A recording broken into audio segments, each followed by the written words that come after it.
हाय. हाय. आज मी आस्ताद काळे सोबत आहे आणि मला त्याच्याकडून समजून घ्यायचं आहे त्याचा सगळा प्रवास. तर तू अनेक गोष्टी केल्यास, म्हणजे तू नाटक केलंयस, तू सिरियल केल्यास, तू गातोस, नंतर तू रियालिटी शो केलास आणि आता ऑडिओ बुक करतोयस. सो हा सगळा प्रवास कुठून सुरू झाला? गाणं आणि म्हणजे स्टेजवर पहिल्यांदा उभं राहणं हे साधारण वर्ष 4 असताना झालं. अच्छा. नाटक म्हणजे काय, शाळेचं गॅदरिंग वगैरे. ऍक्च्युली गाणं सुद्धा तसंच आलं. शाळेची इंटरस्कूल स्पर्धा पुण्यातल्या असायच्या आणि साधारण ट्रेंड जो असतो की वर्गात पहिल्या 5 येणाऱ्या मुला मुलींना अशा स्पर्धांमध्ये पाठवतात. गाणं, वक्तृत्व. मग त्यांना आवड आहे नाही किंवा येतं नाही हा विषय नसतो. सुदैवानी त्या स्पर्धेत बाबांनी गाणं ऐकलं आणि त्याच्या लक्षात आलं पोराच्या नरड्यात आहे काहीतरी. मग त्यांनी गाणं शिकायला घातलं मला. ते मी जवळजवळ 17 वर्ष शास्त्रीय संगीताचं शिक्षण घेतलं. मग थांबलं नंतर माझं शिक्षण. तुला आवडत होतं, म्हणजे तुला मनापासून गाणं शिकायची इच्छा होती? नाही, गंमत म्हणजे त्या वयात काय कळतंय आपल्याला आवडतं की नाही. मला ऍक्च्युली गाणं मी ऐकायला म्हणजे मोठमोठ्या सगळ्या ह्या भीमसेनजी, जसराजजी, कुमारजी यांचं गाणं ऐकून त्याचं रसग्रहण करायला मला खूप वर्ष लागली. म्हणजे मी दहावीत वगैरे असताना मला अचानक एक दिवस हा काय सुंदर आहे असं म्हणून मी ते मग आवर्जून ऐकायला मी सुरुवात केली. तोपर्यंत मी आवर्जून घरी असताना शास्त्रीय लावलंय असं मी कधीच केल्याचं मला आठवत नाही. बाबा काहीतरी लावायचं ते मी ऐकायचो नाही. म्हणजे कानावर पडत असायचं? कानावर मी पाळण्यात असताना आमच्या घरात सतत शास्त्रीय चालू असायचं. इन्स्ट्रुमेंटल काहीतरी बाबा लावून ठेवायचा. म्हणजे मी एकटा असलो खोलीत तरी ते असायचं आणि मी झोपायचो त्या म्युझिकच्या ह्याच्यावर. ते घरात त्यामुळे वातावरण होतं सगळ्याच. म्हणजे माझ्या आईवडिलांची ओळखच पंडित सत्यदेव दुबेंनी घेतलेल्या एका वर्कशॉपमध्ये झाली होती पुण्यात. त्यामुळे ते वातावरण म्हणजे बाळकडू होतच. आणि पुढे मग शाळेकडनं काही एकांकिका केल्या. कॉलेजमध्ये फर्ग्युसन कॉलेज सारखं असल्यामुळे मुळात कल्चरल आणि एक्स्ट्रा करिक्युलर्सना प्रचंड पाठिंबा. तिथे मी जवळजवळ 3 टोटल, म्हणजे मी आधी सायन्सची 3 वर्ष, मग मी आर्ट्सला शिफ्ट झालो, ती ग्रॅज्युएशनची 3 वर्ष. सो 6 वर्षाच्या कॉलेज लाईफमध्ये मी जवळजवळ गाण्याच्या फक्त म्हटल्या तरी 40 एक स्पर्धा केल्या असतील. ओके. त्या काळात मात्र पुण्यातलं प्रायोगिक नाट्य क्षेत्र आजही फारच सक्षम आहे. पण मला त्यावेळेला तिथे काही फार मी केलं नाही. अच्छा.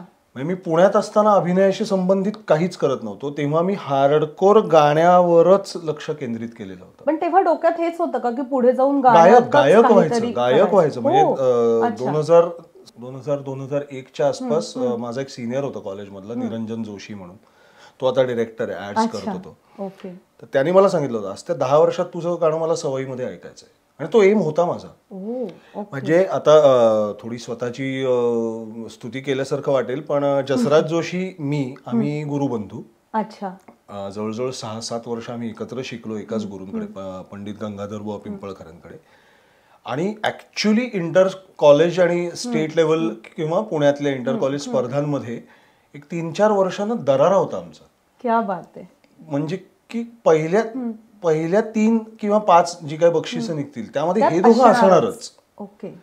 आणि खूप त्यावेळेचे अनेक गायक गायिका आमचे कंटेम्पररीज जे आज, फॉर एक्झाम्पल अगदीच नाव घ्यायचं तर धवल चांदवडकर आहे किंवा सलील भादेकर म्हणून. आता सलील मला वाटतं अमेरिकेत असतो.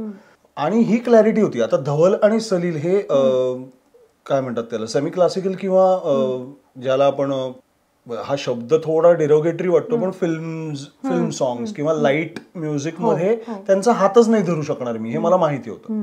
तरी स्पर्धांमध्ये काय फार तर काय बक्षीस नाही मिळणार, सगळीकडे जायचो. सो ती एक ऑलमोस्ट कळायला लागलं, गाणं करूया किंवा गाण्यात आपल्याला करता येईल हा एक कॉन्फिडन्स येणं, हे साधारण 98-99च्या आसपास झालं. त्याच्या पुढची 5-1 वर्ष मी खूप सिरियसली गाणं केलं. आणि मग परेश मोकाशीचं नाटक ऑफर झालं. तेही का, कारण मला गाता येतं. गायक नट म्हणूनच मला कास्ट केलं त्यांनी लग्न कल्लोळ नावाच्या नाटकात. मग 2003 मध्ये मी मुंबईला शिफ्ट झालो. आणि मग सुदैवानी आतापर्यंत एकातनं दुसरं काम मिळत गेलं. मग एकाच वेळी 3 सिरियल्स, 1 नाटक चालू आहे. आणि मग ह्या सगळ्यामध्ये गाण्याचं शिक्षण मागे पडलं. आणि मग ती गोडी पण थोडी थोडी हळूहळू का माहित नाही पण कमी झाली. म्हणजे रियाज पण मग माझ्या पुरता मी आपला करायचो. मूड असला, वेळ मिळाला तर 1 तास 1.5 तास बसलोय तंबूला. बाकी शेड्यूल पण तुझं खूप टाईट असेल. हा, आणि मुळात स्वभाव आळशी आहे, त्यामुळे सुट्टी असली तर झोपा काढण्याकडे कल जास्त आहे. त्यामुळे मग हळूहळू गाणं मागे पडलं आणि पूर्ण फोकस आता ऑलमोस्ट गेली किती 2003 ते आता 2021 सुरू होईल. सो 17 वर्ष होऊनच गेली. ऑगस्टमध्ये मी आलो मुंबईत, त्यामुळे 17 वर्षांपैकी 14 वर्ष मी गाण्याकडे फार तसं सिरियसली लक्ष नाही दिलं. आत्ता ह्या सिंगिंग स्टारच्या निमित्ताने पुन्हा 3 महिने माझा व्यवस्थित रियाज चालू झाला. पण असा एखादा क्षण आला होता का आयुष्यात की असं जाणवलं की नाही आता मला अभिनयाकडे जायचंय किंवा आता माझा प्रवास मला अभिनयामध्ये घडवायचा? नाही, असं काही टर्निंग पॉइंट असा नव्हता. कारण 2 गोष्टी असतात. एक तर काम शोधायला मुंबईत येणं किंवा काम मिळालं म्हणून मुंबईत येणं. माझ्या नशिबाने काम मिळालं म्हणून मी मुंबईला शिफ्ट झालो. आधीच सायन्सकडनं आर्ट्सला शिफ्ट व्हायचा निर्णय घेतला होता ते हेच ठरवून की आता ह्या क्षेत्रात काहीतरी करायचंय, एंटरटेनमेंट मीडिया फील्डमध्ये. त्याच्या आधी कारण मी पुण्यात असताना सचिन कुंडलकरला एका प्रोजेक्टला असिस्टंट डिरेक्टर म्हणून काम केलं आणि स्मिता तळवळकरांच्या एका मालिकेत अभिनय केला होता. मग ते प्रॅक्टिकल्स बुडली. मग कॉलेज म्हटलं तू काही कॉलेजसाठी काही करत नव्हतं, सो आम्ही काही कन्सिडर करणार नाही. मग एक दिवस घरी चर्चा झाली की मग तुला हे करायचं असेल तर मग आर्ट्सला शिफ्ट हो, पण मग हे तू ठरवलं असशील तर मग आम्ही पूर्ण सपोर्ट करू. घरी पूर्ण पूर्ण सपोर्ट होता. मग इकडे शिफ्ट झाल्यावर मग मीडियाशी रिलेटेड मग आत्ता समोर काय दिसतंय तर अभिनयातल्या ऑपॉर्च्युनिटीज करूया परस्यू. गाणं कसं आपल्या घरी बसूनही आपल्या पुरतं गाणं ठेवता येतं, करत राहता येतं, जे मी केलं नाही दुर्दैवानी. म्हणजे करायला हवं होतं ऍक्च्युली. सो अभिनयाकडे आता आपण पूर्ण लक्ष केंद्रित करूया असा एक फोकस नसून ती कामं मिळत राहिली, त्यामुळे आपोआप तोच रस्ता पुढे मी जात राहिलो. ऍक्च्युली अगदी खरं सांगायचं तर जर 4 लोक ओळखायला लागतात ना, हे कुठेतरी बरं वाटतं. खरं, नाव कळायला वेळ लागतो आपलं, कारण टेलिव्हिजन चेहरा तुमचा दिसायला लागतो सगळीकडे. म्हणजे अगदी माझी पहिली मालिका नाही, दुसरी मालिका ऊन पाऊस जी खूप गाजली होती, त्यात मी नंतर ऍड इन झालो होतो. एक ट्रॅक होता आणि माझ्या एका पुण्यातल्या माझ्या मित्राच्या कोणाला तरी सोडायला इंटरनॅशनल एअरपोर्टला, तेव्हा वेगळी होती दोन्ही, तर तो इंटरनॅशनल एअरपोर्टला आला होता आणि मी असंच भेटलो त्याला आणि तिथे मला कोणीतरी ओळखलं, तुम्ही ऊन पाऊस म्हणून. ते बघत होते असे लांब आणि that was my first experience of getting recognised. Okay.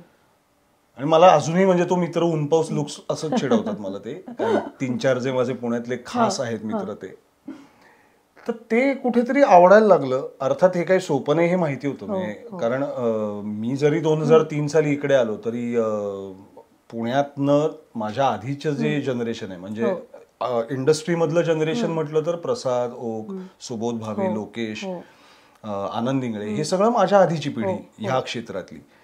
तर आनंद अगदी म्हणजे आमच्याच संस्थेकडनं ग्रिप्स थिएटर केलेला आणि तसा बऱ्यापैकी परिचय त्या अख्ख्या फॅमिलीशीच, बाबा आमचा सगळ्यांचाच. सो आनंद पण इकडे मुंबईला शिफ्ट झाला. मग इकडचे प्रॉब्लेम्स काय असतात हे माहिती होतं.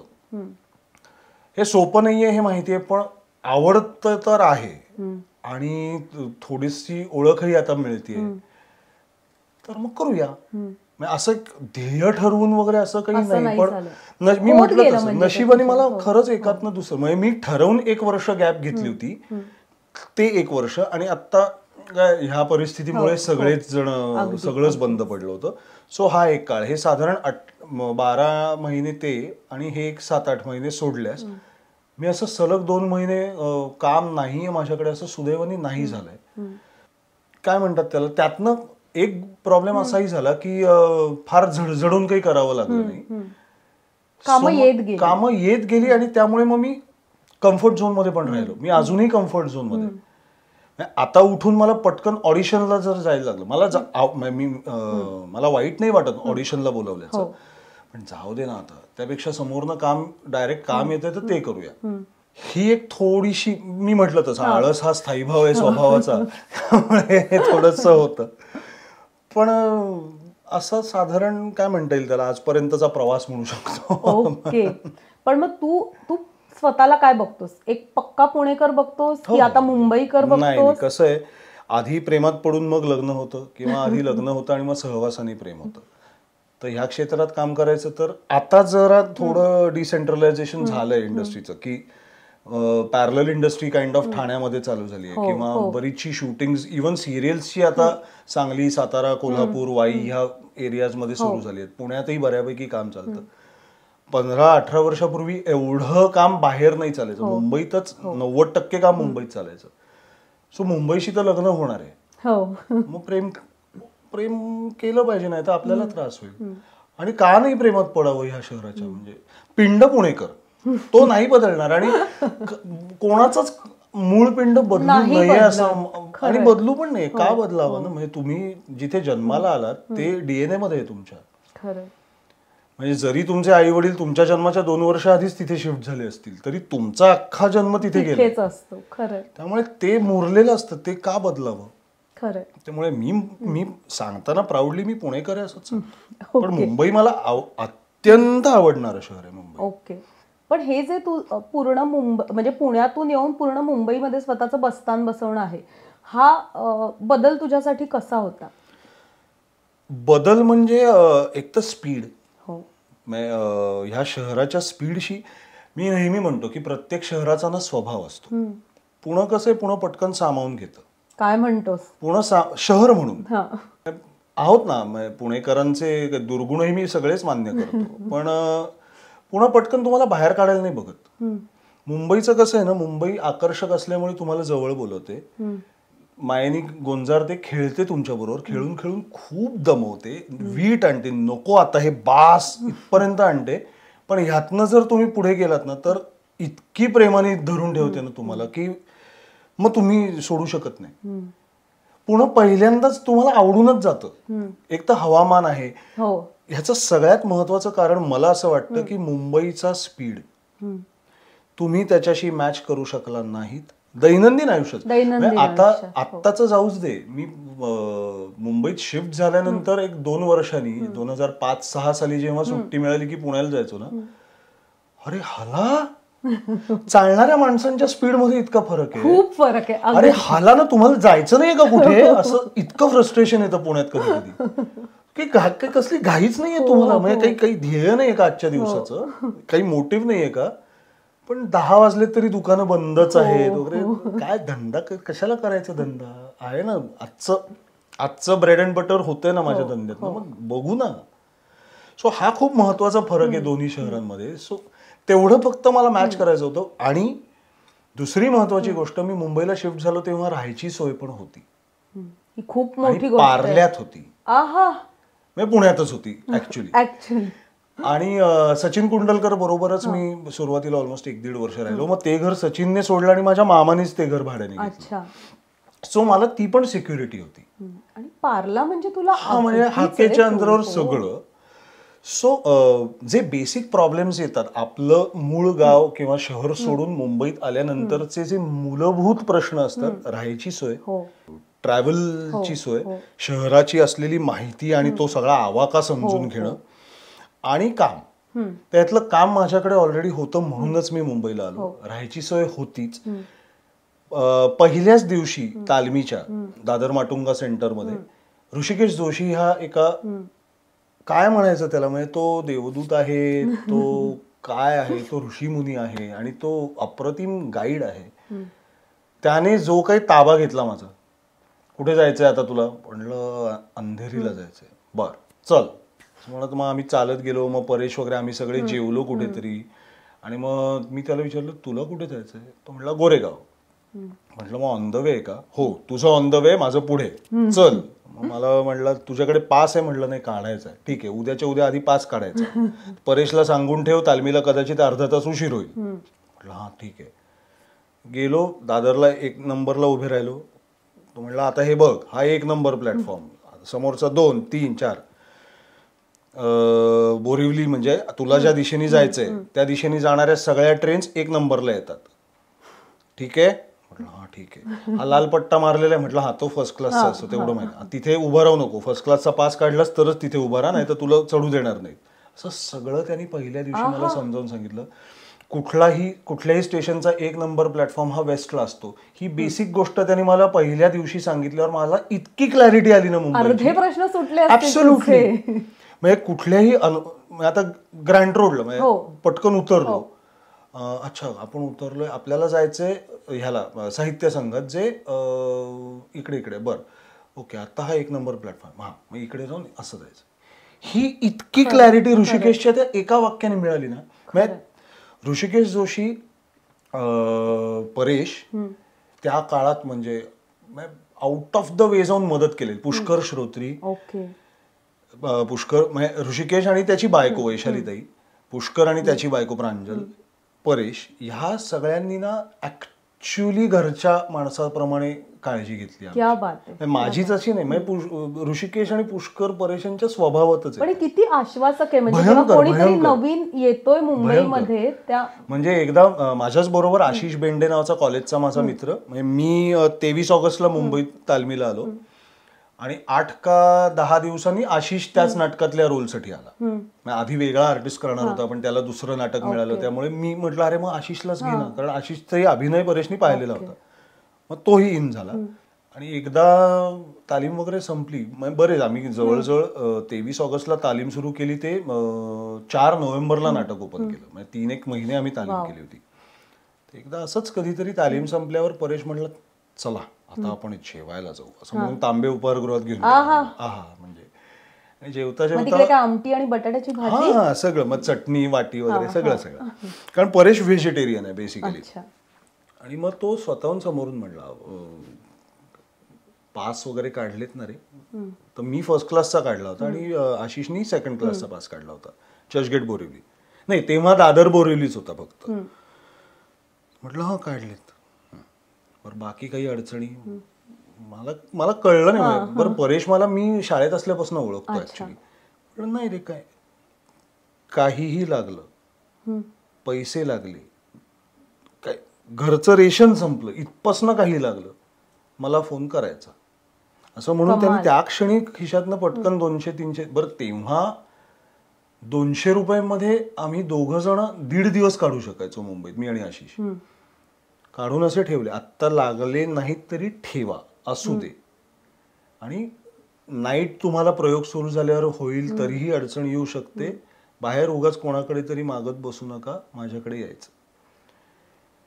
म्हणजे आणि हे नुसतं बोलणं नव्हतं, आम्हाला माहिती होतं की कुठल्याही वेळी दिवसाच्या आम्ही त्याच्या दाराची बेल वाजवली तर तो तितक्याच आत्मीयतेने आमचं स्वागत करेल, आजही करेल. क्या बात आहे. म्हणजे नॉर्मली असं स्ट्रगल दिसतं लोकांचं, किंवा पण हे असे किस्से पण यायला पाहिजेत रे, म्हणजे खूप छान वाटतं हे ऐकताना. ऍब्सोल्युटली. आणि म्हणजे ऋषिकेश, परेश आणि पुष्करनी तर खूप आधार दिला मला, खूपच आधार. म्हणजे मुंबई शिकवण्यापासून, म्हणजे मला अजूनही आठवतं आमचा जेव्हा पहिला कल्याणचा प्रयोग होता लग्न कल्लोळचा, तेव्हा माझ्या घरी लँडलाईन पण होती त्या पार्ल्याच्या घरी, कारण तो माझ्या आजीचाच फ्लॅट होता ऍक्च्युली, तिची लँडलाईन आम्ही कंटिन्यू केली होती. तर मी ऋषिकेशला सकाळी फोन केला, म्हटलं अरे आज आता कल्याणला प्रयोग आहे ना. हां हो. मग म्हटलं अंधेरीहून जी हार्बर सुटते ती कल्याणला जाते का? त्याने असा एक मोठा श्वास सोडला. मला विचारतोयस, बाहेर विचारू नकोस, चपलांनी मारतील. अरे मला नाही माहिती बाबा, म्हणून मी विचारलं. तू उद्या पुण्यात येऊन भोरीआळीत उभा राहून इथनं कोथरूडला कसं जायचं विचारलंस तर तुलाही मारतील म्हटलं चपलांनी. हा ते जाऊ दे, पुण्याचं नको सांगूस मला. म्हटलं हा तू मग कसं यायचं, एक काम कर, दादरला जा, तिकडनं लोकल चेंज कर. म्हटलं बरं. भेटल्यावर पुन्हा तेच काही विचारतो, अरे म्हटलं नाही माहिती बाबा मला.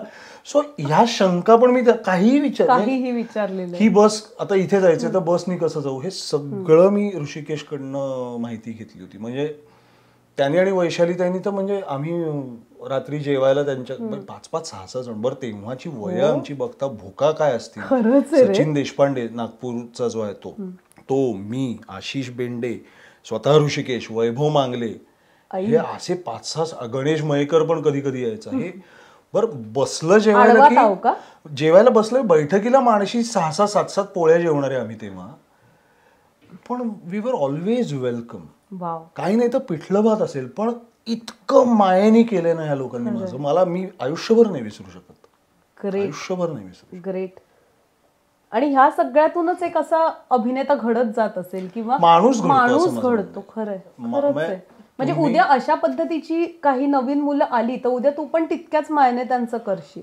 हो, मी माझ्या कपॅसिटीमध्ये. बरं दुसरं काय आहे ना, आता ह्या कोविड आणि ह्या क्रायसिस पिरियड मध्ये मला अजून एक गोष्ट जाणवली की कुठेतरी ना थोडं स्वार्थी मी काही अंशी आहे थोडा स्वार्थी. मी आधी माझी बॅग भरून ठेवीन, मग उरलेलं मी वाटायला उभं राहीन. अगदीच.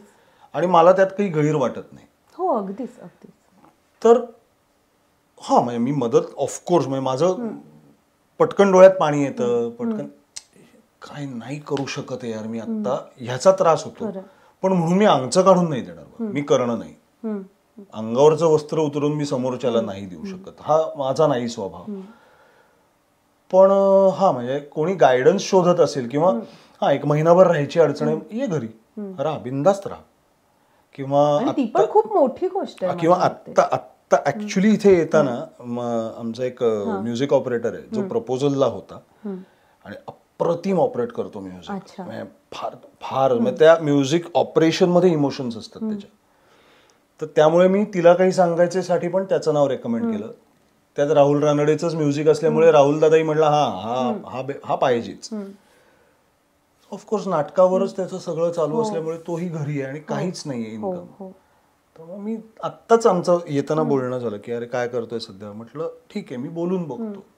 तर मी माझ्या एका मित्राशी बोललो ज्याची आता मी सिरियल करणार आहे आणि तो प्रोड्युसर पण आहे त्या सिरियलचा, स्वतः दिग्दर्शकही आहे तो. त्या सिरियलचा नाही, इन जनरल तो दिग्दर्शक पण आहे. तर म्हटलं अरे असा असा मुलगा आहे, म्हटलं आपल्याच टेम्परामेंटचा आहे, शिवप्रेमी आहे खरा, खरंच गडकिल्ल्यांवर जाऊन संवर्धन वगैरे कार्य करतो, अभिनयाचा अनुभव नाहीये पण आवड आहे, टायमिंग सेन्स चांगला आहे आणि दिसायला ना असं एक पिक्युलियर आहे. म्हटलं तो दात थोडे पुढे, मोठे डोळे, उभट चेहरा असा. तर आपल्याकडे काही निघत असेल ट्रॅक तर विचार कर. तर पटकन तो सुद्धा म्हणला अरे नाही मग एक काम कर, त्याला मला फोन करायला सांग, माझी इतर 3 प्रोजेक्ट सुरू होत आहेत, तिथे मी त्याला कुठेतरी इन्व्हॉल्व्ह करीन. मी याला सांगितलं की आता उद्या भेटायला जायचंय, मी येईन तुझ्या बरोबर, पण आता फॉलोअप तू ठेव, तो मी नाही करणार तुझ्यासाठी. आणि मला बरं वाटलं कुठेतरी. कारण कसं हा पुन्हा माझ्या स्वभावाचा दोष आहे का गुण माहित नाही, पण मी जेस्चर म्हणून करीन सुद्धा. जाण ठेव, समोरच्यानी जाण ठेवली पाहिजे, ही माझी अपेक्षा असते. तू रेसिप्रोकेट नको करूस, तू जाण ठेव. असेही अनुभव आलेत की जाणच नाही, मग मी परत नाही वाटायला जात अशा लोकांच्या. किंवा जेव्हा मला ही गॅरंटी असते की आपण उपकार नाही करत होते, माहितीये मला ही मदत आहे, आधार देतोय. समोरच्या माणसाला माहिती आहे की हा माणूस आपल्याला आधार देतोय, हे त्याला माहिती आहे एवढी जरी मला खात्री वाटली ना, तरी मग me out of the way जाऊन काही करेन त्या व्यक्तीसाठी. नाहीतर नाही, मी नाही करणार, नाहीतर नाही जमत मला. पण किती मोकळेपणाने तू हे बोलतोस, मला खूप छान वाटतं हे असं ऐकायला. आता लोक खूप पॉलिटिकली करेक्ट बोलतात, पण हे मला नाही जमत, कारण मला त्या बेसिकली त्यात काही तथ्य वाटत नाही. आता एक बोलायचं आणि बाहेर वेगळं खरं रूप दिसतं, त्यापेक्षा खरंच बोला ना. मला तू मगाशी जे सांगत होतास ते पण आठवतं की घरी एक वातावरण होतं तुझ्या, म्हणजे तुझा बाबा तुझ्यासाठी म्युझिक लावून ठेवायचा, किंवा घरी पुस्तकं किंवा नाटक हे सगळं होतं. सो त्या सगळ्या बॅकग्राऊंड मधून येऊन आज तू जेव्हा वेगवेगळे म्हणजे सिरियल करतोयस किंवा नाटक करतोयस किंवा ऑडिओ बुक्स करतोयस, तू कसं बघतोस त्या साहित्याकडे, किंवा आजच्या साहित्याकडे बघण्याचा तुझा दृष्टिकोन काय? अगदी खरं सांगायचं तर गेल्या रिसेंट काळात आलेल्या पुस्तकांपैकी मी फार कमी वाचली. अच्छा. वाचन ह्या फ्रंटवर माझं आता फारच कमी झालंय. म्हणजे ऍक्च्युली सांगायचं तर गरज मला अशी वाटते, आता मालिका करताना तर माझं फ्रस्ट्रेशन जे आहे एक, ते मी फेसबुकवर वारंवार तेच मुद्दे लिहितो, असाही आरोप आहे माझ्यावर, पण ते मुद्दे बदलत नाही तोवर मी लिहित राहणार. भाषा, लिखाणाचीच भाषा एस्पेशली मालिकांच्या इतकी भीषण झाली आहे.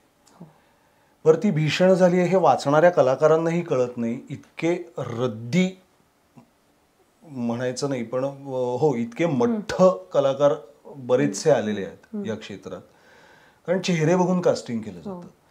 त्याला मराठी पण भाषेची जाण बघितली जातच नाही, गरजच वाटत म्हणजे वाचून घेतलं जात नाही, बऱ्याचदा नाही होत तसं. म्हणजे हल्ली तर आता इंस्टाग्राम म्हणजे सोशल मीडियावर तुमचे फॉलोअर्स किती आहेत त्यावरही तुमचं कास्टिंग व्हायला लागलंय, त्यामुळे भीषण आहे सगळं.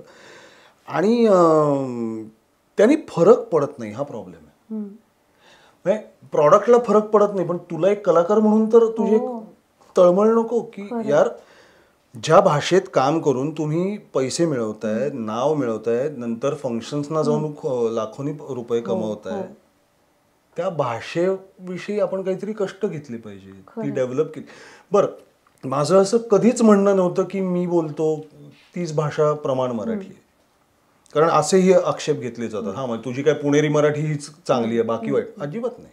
आणि आपण प्रमाण भाषा बोलतोय म्हणजे इथे शुद्ध अशुद्ध हे म्हणतच नाही होत नाही, आपण. भाषा बोली भाषेला शुद्ध अशुद्ध हे ब्रॅकेट्सच नाही लावता येत. तेच तर म्हणजे कारण त्याला बोली भाषेला लहेजे असतात, लेखी भाषेला लहेजा नसतो, त्याचे नियम आहेत. व्याकरणाचे नियम सुद्धा बोली भाषेमध्ये बदलू शकतात, लिंगभेद सुद्धा बदलतात. अगदीच ते सौंदर्य आहे मराठी भाषेत. म्हणजे कोल्हापूरला वगैरे बायका मी आलो तो गेलो तो असं म्हणतात, पण आणि त्याला शेकडो वर्षांचं जिओ पॉलिटिकल सोशल बॅकग्राऊंड असतं हे बदल होण्यामध्ये, विच इज ब्युटिफुल. राईट.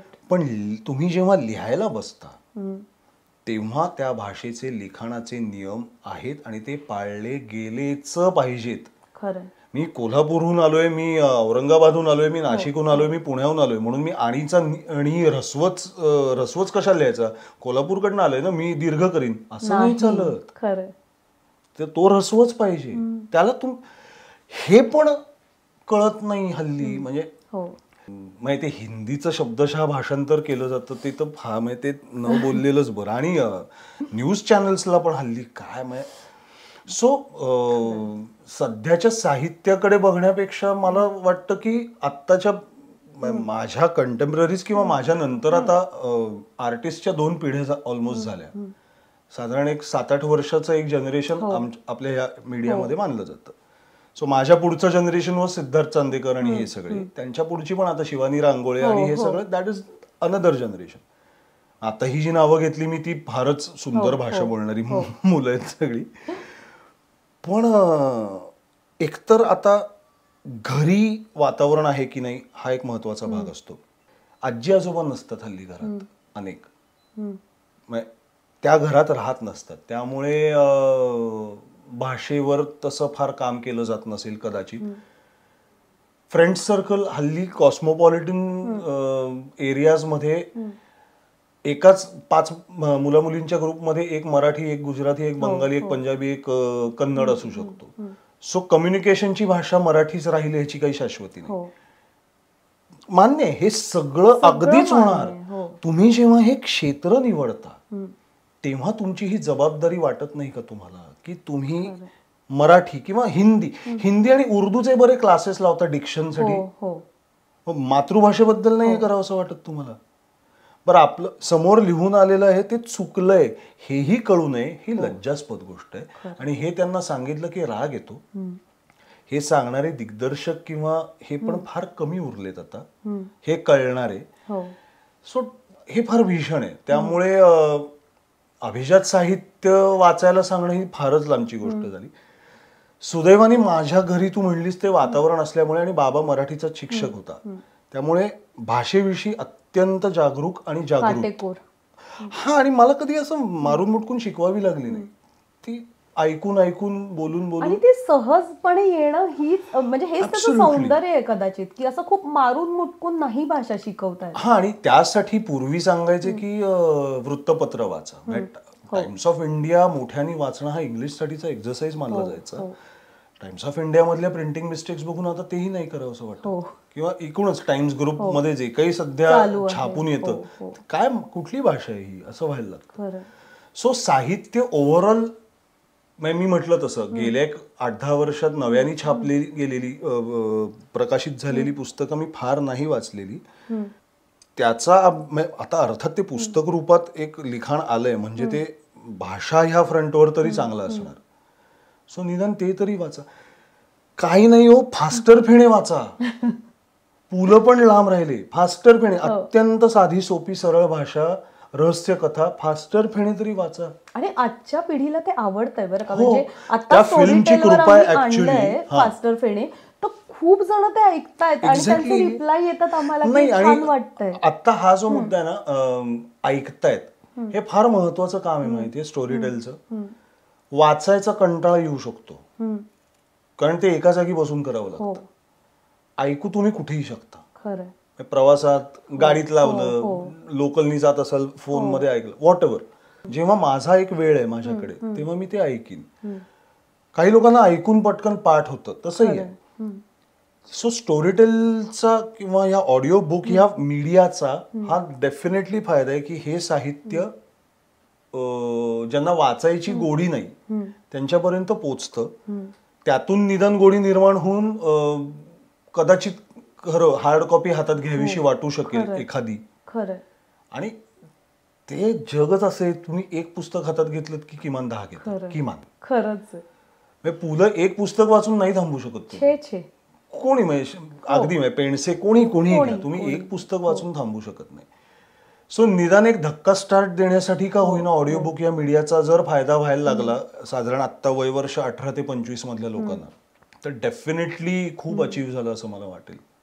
आत्ता आपण म्हणजे स्टोरीटेल बद्दल बोलतोच होत, तर तू आत्ता आमच्यासाठी मर्डर केस नावाचं एक ऑडिओ बुक रेकॉर्ड केलंयस आणि मर्डर मिस्ट्री आहे पूर्ण. आणि तुझा रोल हा अभिमन्यू प्रधान या पोलीस इन्स्पेक्टरचा आहे. तर ते करतानाचा अनुभव कसा होता किंवा काय चॅलेंजेस वाटले किंवा काय वाटलं तुला? अगदी खरं सांगायचं तर मी अख्खं म्हणजे जवळजवळ हे किती 100-125 पानांचं ऐवज होता. पुस्तकच म्हणायला पाहिजे खरं तर. एवढं डबिंग मी कधीच केलेलं नाही, कारण मी ज्या फिल्मचं माझ्या रोलचं डबिंग केलं त्यातही मला एवढी वाक्य कधीच नव्हती. त्यामुळे इतका वेळ मी डबिंग किंवा व्हॉइस रेकॉर्डिंग प्रोजचं असं कधीच केलेलं नव्हतं. पहिलाच अनुभव होता. आणि फक्त अभिमन्यू प्रधान नाही तर जवळजवळ 15 कॅरेक्टर्स त्यामध्ये करायची होती. आणि ते चॅलेंजिंग होतं, कारण एक तर मेल कॅरेक्टर्सना कसं ना माझ्याच व्हॉइसमध्ये मी एक 4 व्हेरिएशन्स देऊन लहेजा किंवा हे काही हिंदी पण आहेत त्याच्यात कॅरेक्टर्स, ते होऊ शकेल. Male female 2 males 1 female 2 females 1 males असं जर कन्व्हर्सेशन करायचं तर काय करायचं हे मी काही विचार न करता आलो होतो. बघू काय होतं, चुकलं तर रिटेक करू शकतो आपण इथे. पण ते चॅलेंजिंग वाटलं मला. इन्स्पेक्टरचं आता आर्टिस्ट पॉइंट ऑफ व्ह्यूनी ह्या फॉर्मॅट मधलं सगळ्यात मोठं चॅलेंज हे की तुमच्याकडे फक्त साऊंड आहे. म्हणजे तुमचं व्हिज्युअल सेन्सच काढून घेतल्यावर किती अडचण येऊ शकते श्रोत्याला किंवा प्रेक्षकाला. सो ती पूर्ण पोकळी फक्त आवाजाच्या जोरावर भरून काढायची.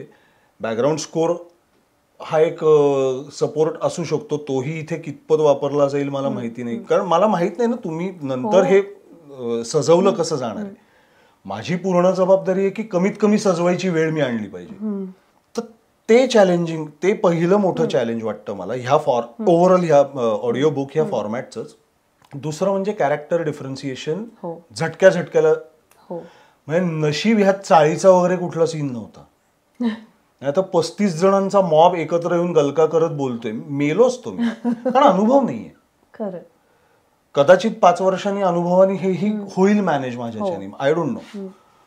पण हे चॅलेंजेस मला फार इंटरेस्टिंग वाटतात. म्हणजे हे पुन्हा पुन्हा फेस करायला आवडेल मला. सो अभिमन्यू प्रधान मला फार अवघड नाही वाटला करायला, बिकॉज इन्स्पेक्टरचे रोल्स केलेले आहेत. एसीपी, इन्स्पेक्टर, टेम्परामेंट माहिती होतं. टेम्परामेंट माहिती आहे. खरे पोलीस ऑफिसर्स पण काही ओळखीचे आहेत, अगदी व्यवस्थित परिचयातले आहेत.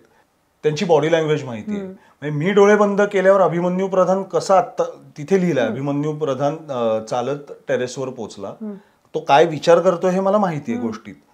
सो तो कसा चालला असेल हे जर मी व्हिज्युअलाइज केलं तर आपोआप वाक्याचा पुढच्या स्पीड मॅच होऊ शकतो.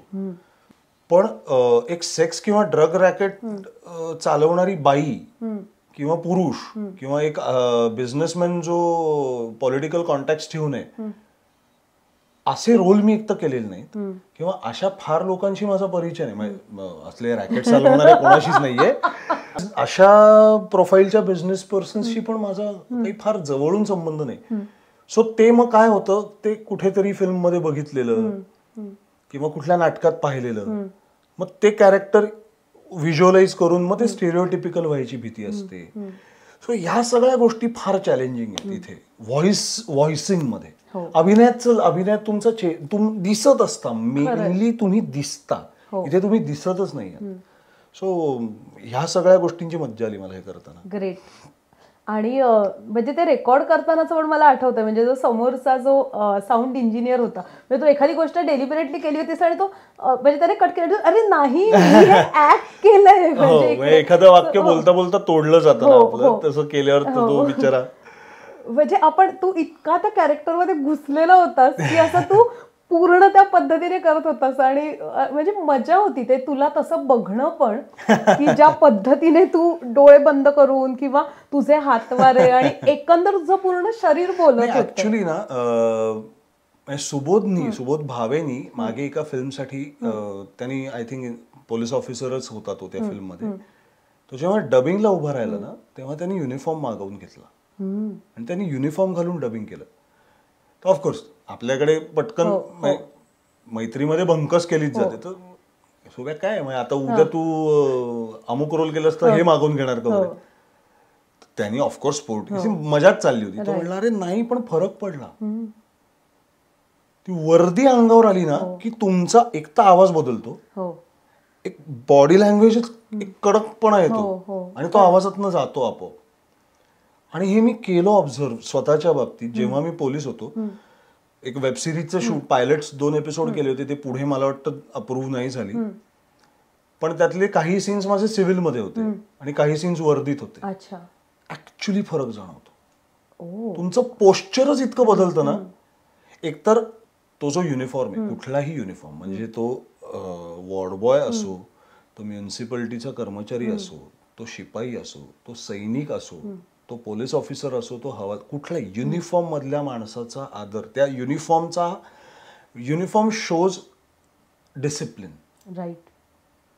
सो त्या डिसिप्लिन ह्या इमोशनचा, त्या एंटिटीचा आदर आपण केला पाहिजे, ही शिकवण माझ्यात आहे.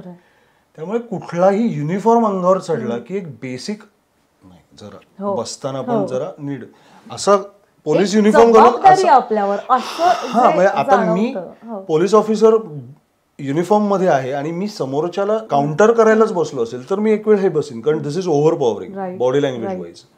पण नॉर्मली पोलीस ऑफिसर असाही नाही बसणार, ते नॉर्मली असे बसतात किंवा फार फार तर असे बसतात. हे नाही बसत पोलीस ऑफिसर पटकन युनिफॉर्म मध्ये, एरवी बसतील. सो ह्या बारीक सारीक गोष्टी ऍज अन ऍक्टर केल्या जातात. व्हॉइसिंगच्या वेळी पुन्हा आत्ता ह्या क्षणी अभिमन्यूनी युनिफॉर्म घातला असेल, आत्ता नसेल, ह्या बारीक गोष्टी मला थोड्या लेट मी करायला लागलो आपण सुरुवात केल्यानंतर. की आता तो त्याच्या आई सोबत आहे तर तो कसा बोलेल आणि तो त्याच्या सबऑर्डिनेट सोबत कसा बोलेल. प्रत्येक माणसाचे नॉर्मल म्हणजे तुझे माझे सुद्धा ना झोन्स ठरलेले आहेत आयुष्यात. कम्फर्ट झोनचे पण 3 प्रकार असतील प्रत्येकाचे, मिनिमम 2, 3, 5. म्हणजे आपण आई वडिलांसमोर, साधी गोष्ट आहे ग, आई वडिलांसमोर बोलले जाणारी भाषा, आता नॉर्मली बाहेर फिरताना पटकन शिव्या येतात तोंडात, पटकन थोडं अगळबगळ बोललं जातं. I am so surprise. बरं माझ्या घरी कधीच असं काय शिव्या काय देतोस असं कधीच नव्हतं. म्हणजे जरा वय वाढल्यानंतर बाबा पण माझ्यासमोर पटकन बोलता बोलता काय अमुक अमुक चाललंय याचं हे होतं. पण मी मित्रांसोबत बसलेलं असताना ज्या भाषेत बोललं जातं किंवा ज्या प्रमाणात अपशब्द वापरले जातात तेवढे नाही, भीतीपोटी नाहीच निघत तोंडातून. सो ते जे झोन्स आहे ते प्रत्येकाचेच असणार. मग तू आर्मी जनरल ऑफ इंडिया, भारताच्या सैन्याचा टॉपमोस्ट अधिकारी अस किंवा मराठी डेली सोप करणारा ऍक्टर अस, कोणाचेही हे असणार आहेत. सो तेवढे डिफरन्शिएट करता आले ना तरी मला माहित नाही नेक्स्ट प्रोजेक्ट जर दिलं तुम्ही तर करताना तर हे हा स्टडी करून बसलो तर मला थोडस अजून मदत होईल मला, असं मला वाटतं.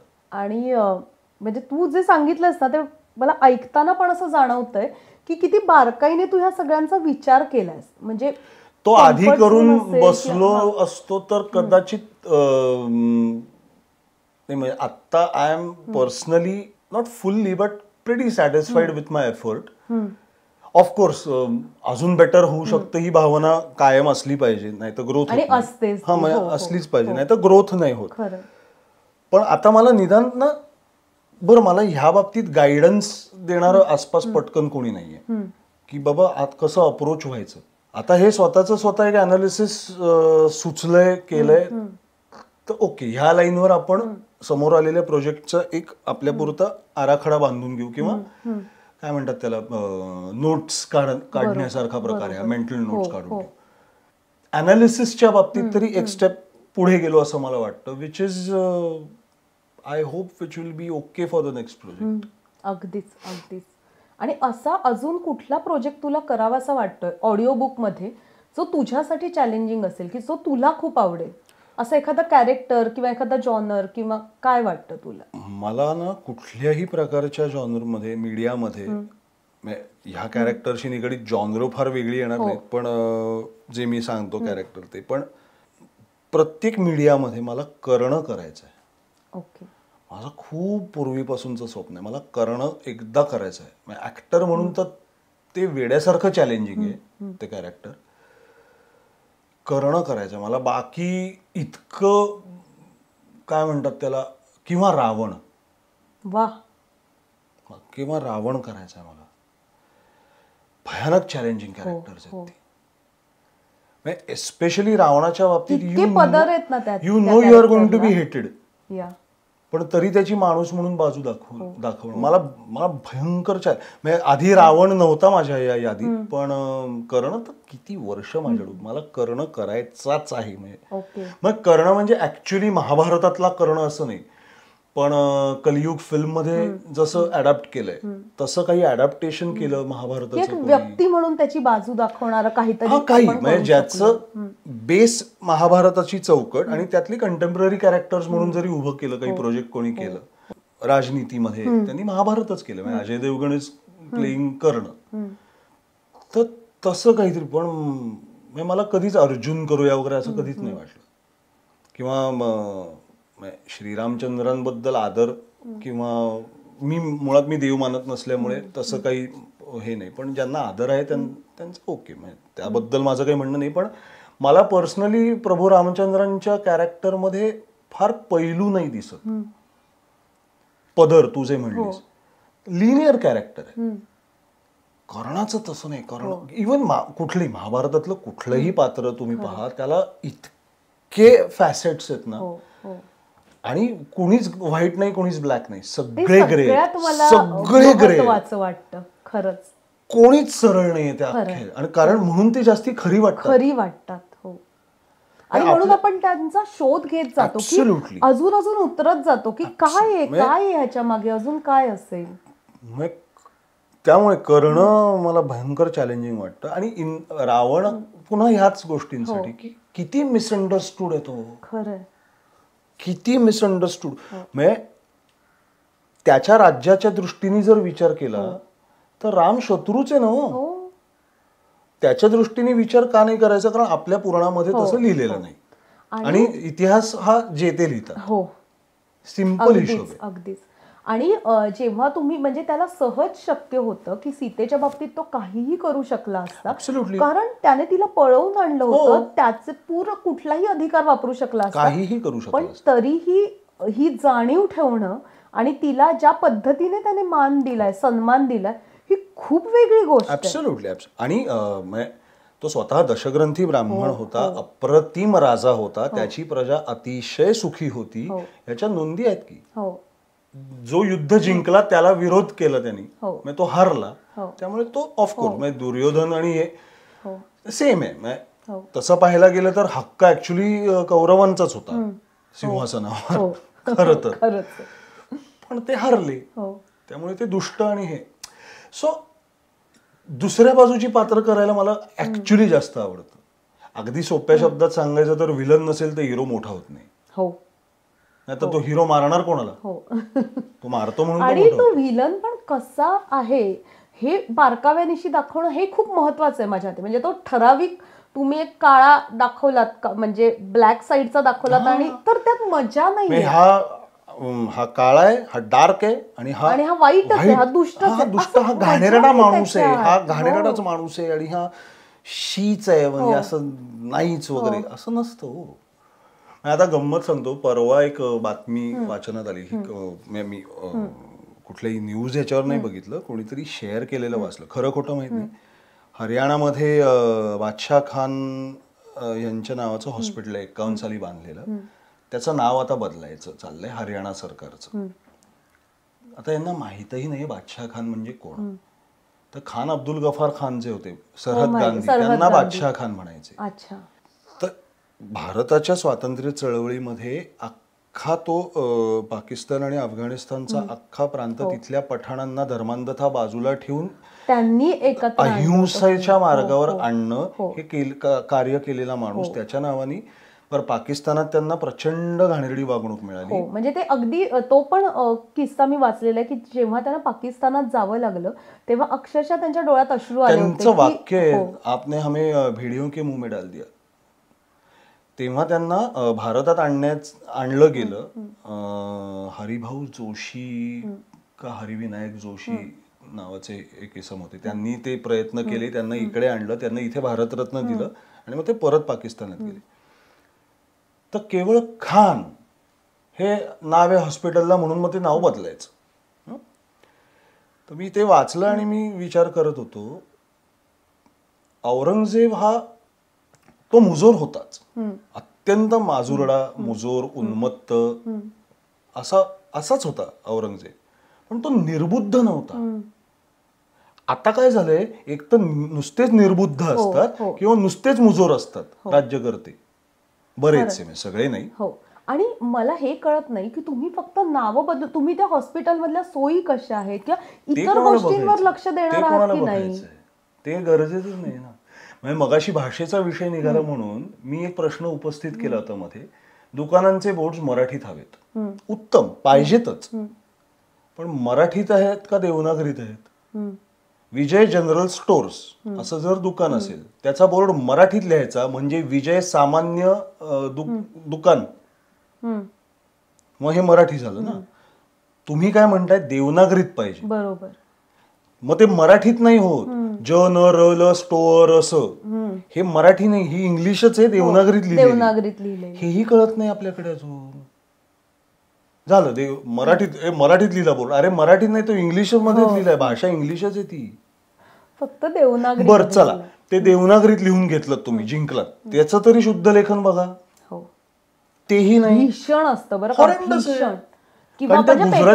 त्या गुजरात्याला मारवाड्याला पडलेलीच नाही ना, फुटू नये दुकान या भीतीपोटी तो करून घेतो. आदिदास लिहा मराठीत, फॅक्टरी स्टोअर, फॅक्टरी स्टोअरचं मराठीत लिहा ना, काय होतं माहितीये का, काय होणार आहे, ट्रान्सलेशन, भाषांतर करून लिहा ना. फॅक्टरी स्टोअर हे लिहिल्यावर ते इंग्लिशच आहे, हेही कळत नाही, तर कसले भाषेचे टिमके मिरवायचे. एकंदर सगळ्याकडे सजगतेने बघणं हे कमी होत चाललंय का? नाही, साधारणतः ना माणसाला विचार करून न देणं हे वाढत चाललंय. कारण माणूस विचार करायला लागला की तो प्रश्न विचारतो, आणि प्रश्न विचारल्यावर तुमच्या चुका किंवा तुम्ही कसे गंडवताय हे बाहेर येऊ शकतं. प्रश्न विचारायचे नाहीत, खाद्य देत राहायचं चर्चेला, सामान्य काहीतरी निर्बुद्ध गोष्टींमध्ये अडकवून ठेवायचं लोकांना. हे जसं तू म्हणालास की हॉस्पिटलचं नावच बदला, हेच महत्वाचं वाटायला लागतं लोकांना, आणि मेन जो मुद्दा आहे तो ते विसरतात. ऍब्सोल्युटली. आणि ह्याविषयी बोलणाऱ्या अनेक लोकांची तोंड कशी बंद झालीत गेल्या 8-10 वर्षात. दाभोळकरांसारख्या माणसाचे खुनी अजूनही सापडत नाहीत, हे लज्जास्पद आहे खरंय. आणि त्याच्यानंतर असेच वेगवेगळे जे पुरोगामी आहेत त्यांचे खून होताना आपल्याला दिसतात. अगदी. पण असो काय, देश आहे मेरा भारत महान, काय आहेत. आणि वाईट काय वाटतं ना, आहेत चांगल्या गोष्टी. खरंच ठरवलं तर नाहीये का क्षमता. म्हणजे 96-97 पासून सिलिकॉन व्हॅलीमध्ये जो ब्रेन ड्रेन आपल्याकडनं सुरू झाला, साधारण 94-95 पासून, तो रोखण्याचे प्रयत्न मला वाटतं वाजपेयी सरकार असताना झाले, की नाही आपल्याकडे आपण सॉफ्टवेअर आणि हे हब्स चालू करू म्हणून बँगलोर, हैदराबाद, पुणे या सॉफ्टवेअर सिटीज म्हणून डेव्हलप करायला सुरू. आणि झालं, म्हणजे ते बऱ्यापैकी आहे ह्या तिन्ही शहर. हैदराबादमध्ये तर खूपच आहे. ते एक झालं. आता वर्षाला साधारण 5 लाख इंजिनियर तयार होतात महाराष्ट्रात फक्त. काय होतं त्यांचं पुढे? इथे जॉब ऑपॉर्च्युनिटीज नाहीत, मग खायला तर हवं. बरं, शिक्षणासाठी 5-5-6-6 लाख रुपये खर्च झाले 4 वर्षात, त्याचं काय करणार? आणि परत मला त्याच्यात अजून एक वाटतं असतात की ह्यातल्या खरंच किती जणांना इंजिनियर व्हायचं होतं हा पण एक मोठा सवाल आहे. कारण त्यांना नॉर्मली जास्त मार्क मिळाले जा इंजिनिअरिंगला असं करून ढकललेलं. सुदैवाने आता गेल्या 3 वर्षांमध्ये ना बऱ्यापैकी पॅरलल एज्युकेशनचे अव्हेन्यूज ओपन झालेत आणि मुलं पण एक्सप्लोअर करतायत. मला लहानपणी विचारलं होतं आमच्या शेजारच्या आजीनी मग मोठेपणी काय होणार, त्या सारखं हे एक तर हा प्रश्न विचारायचा आणि माझं मी काही उत्तर द्यायचो, रिक्षावाला भिकारी वगैरे असं काही सांगायचो मी एकदा भिकारी असं उत्तर दिलं होतं. त्यांनी बाबाकडे कंप्लेंट केली होती. तर मला असं काय होणार, मला नाही माहित. डॉक्टर का, डॉक्टर शक्य नाही, रक्ताची भीती वाटायची तेव्हा मला. म्हणलं नाही मग इंजिनियर का, नाही. बरं मी किती 7-8 वर्षाचा असेल, इंजिनियर का, म्हटलं नाही. वकील, म्हटलं नाही. अरे मग काय असं त्यांनी विचारलेलं मला आजही आठवतंय हा प्रश्न. संपलं, डॉक्टर इंजिनियर वकील, संपलं. आणि ही मेंटॅलिटी अजून एक 20-25% जनतेत तरी आहे, जास्तच असेल माझ्या मते. आता उत्तर प्रांतीयांकडे जरा ते IAS चं प्रमाण खूप आहे. मध्ये हे पण झालं होतं की UP, बिहार, झारखंड इकडनं आलेली मुलं मुली हे IAS इतक्या लवकर आणि जास्त प्रमाणात हे का क्लिअर करतात, ह्या सगळ्यावरती खूप चर्चा झाली होती. मला वाटतं ह्याचं अनालिसिस कुठेतरी मी व्हिडिओ बघितले होते. मी पण याबद्दल वाचलं की खूप आधीपासूनच त्यांना त्याच्यामध्ये ग्रूमिंग केलं जातं. हा, आता साऊथ इंडियन्स का जात नाहीत आर्म्ड फोर्सेस मध्ये इतके जास्ती, ह्याचं त्यांनी सायको अनालिसिस केलं होतं. जेनेटिक्सशी वगैरे पण त्यांनी संबंध जोडले होते. पण UP, बिहार, झारखंड मधनं मॅक्झिमम IAS ऑफिसर्स का तयार होतात हे फार बघण्यासारखं आहे. आणि ते मॉड्यूल वापरून आपल्याकडे पण प्रयत्न सुरू केले आणि महाराष्ट्रामध्ये, आणि रिझल्ट दिसले. एका वर्षात आय थिंक ऑलमोस्ट 6 का 7% वाढ झाली महाराष्ट्रातले IAS ऑफिसर्स बनण्यात. सो आहे ना, हे मार्ग दिसत आहेत. बरं, हेही खूप पुढचं झालं. बेसिक सोयी, तुम्ही रस्ता नाहीत बनवू शकत अजून, विना खड्ड्यांचे रस्ते बनवणं जड आहे तुम्हाला. रस्ते आजही महाराष्ट्रातलं काय म्हणतात, शेतीचं अख्खं क्षेत्र, agriculture all over Maharashtra, all over India. आपण महाराष्ट्राचा विचार करू, महाराष्ट्रातली शेती ही आजही पूर्णतः पावसाच्या पाण्यावर अवलंबून आहे. आजही आपल्याकडे 24 तास वीज पुरवठा नाही करू शकत आपण. अगदी रात्री 2 वाजता वगैरे लाईट येणार असतात आणि तेव्हा शेतकऱ्यांना जावं लागतं, कारण पाणी पंपाने द्यायचं असतं शेताला. म्हणजे हे जे सगळं आहे, शेतकरी त्यांचे हे प्रॉब्लेम्स आपल्या शहरात, पुण्यासारख्या महानगर म्हणता तुम्ही, तुम्हाला स्मार्ट सिटी बनवायची, 24 तास सलग वीज पुरवठा नाही करू शकत, तुम्हाला लाजा नाही का वाटत या गोष्टींच्या? आजही आपल्याला गुजरात, मध्य प्रदेश, कर्नाटक, महाराष्ट्र, गोवा हे जे ग्रिड आहे त्यातनं वीज विकत घ्यावी लागते आज 2020 साली. ह्या गोष्टींकडे बघा ना तुम्ही. मंदिरं बांधली नाहीत तरी नाही काही फरक पडणार आहे देशात. खूप मंदिर आहेत देशात. ह्या गोष्टींचं बेसिक सोयी सुविधा किंवा माणसाला आता पण आपण बघतो की लोकलचा जो ट्रॅव्हल आहे किती भयंकर आहे. म्हणजे तुम्ही अमानुष येते, कसंही लटकत, आणि रोज अपघात घडतात. त्याच्या गंमत काय ना, आपल्याकडे 20 वर्ष 25 वर्ष पुढचा विचार इन्फ्रास्ट्रक्चरच्या बाबतीत का केला जात नाही मला माहित नाही. म्हणजे मी मुंबईत आल्यानंतर पार्ल्याचा ब्रिज बांधायला घेतला, मग माझ्या समोर बांधला गेलाय तो, किंवा टाइम्स ऑफ इंडियाचा मलाडचा जो ब्रिज आहे वेस्टर्न एक्सप्रेस हायवेचे. पण तुम्हाला आधी माहिती नव्हतं की ह्या रोडवरती लोड 20 वर्षांनी एवढा वाढणार आहे. काही ब्रिजेस एकाच साईडचे बांधलेत, एका साईडचे आत्ता बांधतात का? पुण्यातला जो जंगली महाराज रोड आहे तो, माझी आई कॉलेजला असताना त्याचं रुंदीकरण करायचं होतं, म्हणजे पुन्हा डांबरीकरण आणि रुंदीकरण. तेव्हाचे जे महापौर होते, मी नाव विसरलो, त्यांनी फिनलंड का स्वीडनवरनं काही इंजिनियर्स बोलावले आणि आत्ताचा जो जंगली महाराज रोड दिसतोय हा त्यावेळी बांधलाय 75 मध्ये. ग्रेट. ते रुंदीचा. तेव्हा त्यांच्यावर खूप टीका झाली की तुम्हाला पैसे खायचेत म्हणून हे करताय, एवढ्या मोठ्या रस्त्याची गरज काय, तिकडचे इंजिनियर कशाला.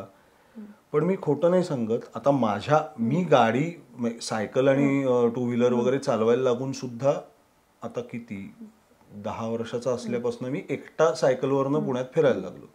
सो 27 वर्षांपैकी आत्ता एक 4-5 वर्षापूर्वी ते फुटपाथ आणि याचं सुशोभीकरण करण्यासाठी म्हणून तो खणला. तोपर्यंत जंगली महाराज रोडवर मी खड्डा पाहिलेला नाही. किती वर्ष? 22 वर्ष.